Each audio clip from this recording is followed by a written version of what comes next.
my dear friends. My name is Advika. I stand in fourth.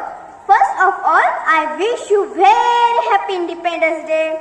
Independence is the most important day in the history of India.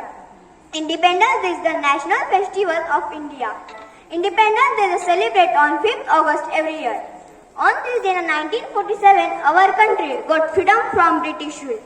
Many freedom fighters like Mahatma Gandhi, Pandit Nehru, Subhash Chandra Bose, Rani Lakshmibai, Bhagat Singh, Lokmanya Tilak, Sukhdev, Rajguru, and many others devoted their whole life for freedom of our country. I am proud to be an Indian. तीन रंगाचा तिरंगा आकाशियात फडकला नतमस्तक मी त्या सर्वांसाठी ज्यांनी भारत देश स्वतंत्र केला किती आक्रोश तो झाला किती रक्ताच्या नद्या वाहिल्या सडा पडला मृतदेहाचा तेव्हा स्वातंत्र्य दिन आठविला भारत माता की